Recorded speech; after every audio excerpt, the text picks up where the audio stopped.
now that we got the shower out of here, let's take a look at a couple things. First off, this is the old mixing valve. It was held in by copper pieces. At some point, someone decided it'd be a good idea to just, I don't know, take the entire stud out. Same thing can be seen on this back wall over here.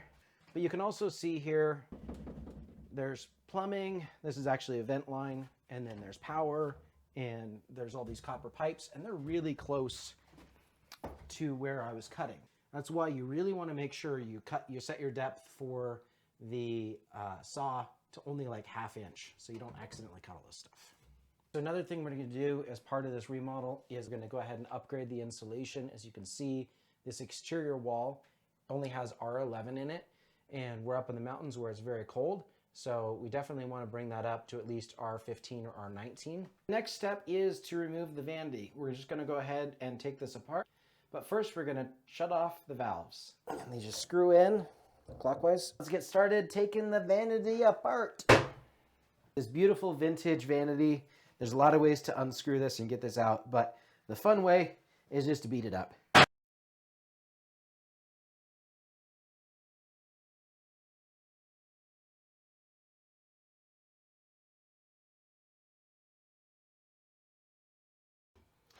All right, so let's get these valves off. We just put a wrench on here, unscrew them. Okay, so, and if we turn on the water up here, that'll drain the valve or the water line out so it won't continually leak on us. All right, got those two out. Now we're going to take off the P-trap. You want to keep your wrist above it because that is disgusting water coming out. And with this thing, look at that. Isn't that gross? Yeah, that stinks. Let's take off the vanity top. Take this piece of wood out.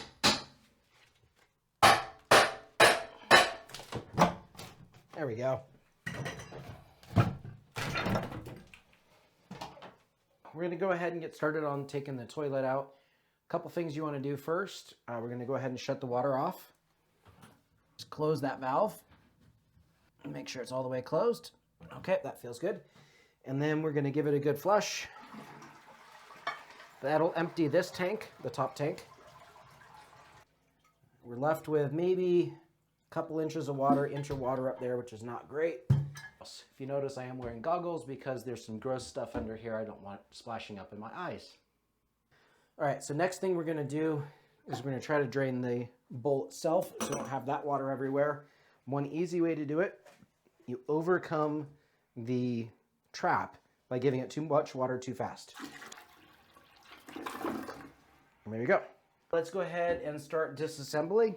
I'm going to take the water line off here, and that'll drain that little residual water out of there. If we want, we can take this guy out or we can leave it. It doesn't really matter. That's one more thing to get caught on the way out, so I'm going to take it off real quick. There's a couple bolts that hold the toilet in at the bottom. When you're installing it, you want to use a proper wrench. When you're uninstalling it, these get crusty, rusty, and nasty. We're going to be replacing the bolts, so I don't care what they look like. I just want to make sure to get it out. We're going to go ahead and remove the funnest part of the toilet, the wax ring. It's a ring of wax that goes on the flange that's attached to the floor.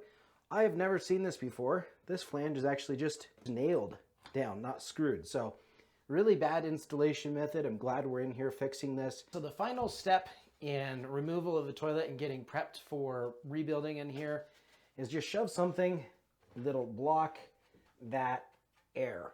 So in this case, we could just use a styrofoam cup, but that'll keep the sewer gases from coming up while we're doing all the work.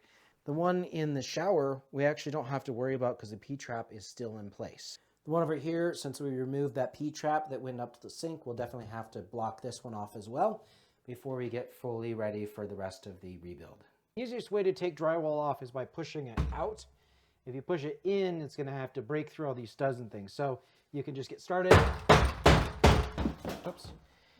That's why I'm using the long side of the hammer. If I use the short side, it'll just blow through it. It's a lot more work. We're going to take this wall out, have a much bigger, more open bathroom. Looking up, I know that this is not a load-bearing wall. For one, This building uses big beams, plus this might be a sign it wasn't load bearing. So I'm just gonna cut this arbitrarily in the middle. It's easy to get to. I'm not gonna reuse this wood. Pry right out.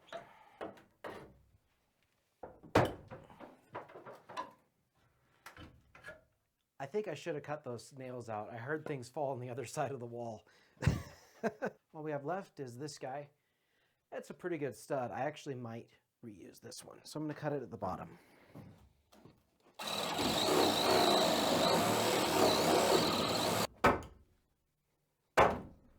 And all I'm going to do is just rock it back and forth and allow gravity to pull it out. No wall. All right, now I've got this guy left. Looks like he's nailed in to this wall. The easiest way is probably going to be to pry it out. So I'm going to cut the nails off at the bottom.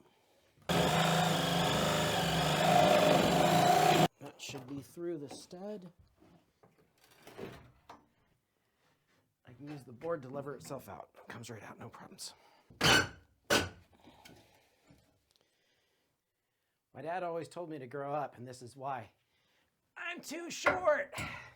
Okay, I'm gonna have to grab a step stool or a ladder to be able to get that up there. One cool thing about this house is we got these big beams. So we can actually vault this room. And I mean, the volume of space up here above the ceiling is a huge portion of this room. It is so small. I can reach one wall to the other. So we're gonna go ahead and remove the old ceiling supports, and we're gonna just vault the ceiling in here and give us a much grander, nicer space. One trick you can use if you don't have any space between the stud and the wood, put the crowbar on one side and then come across the stud. You can just pry it up that way too.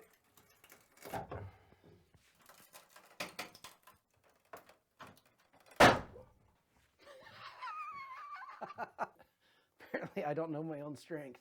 Oops. I literally snapped that stud with a crowbar.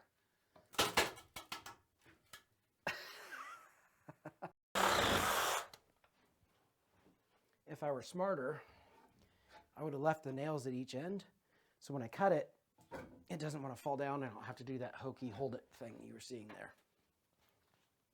Also, wear a mask and goggles. This one should come out because I broke it in half already.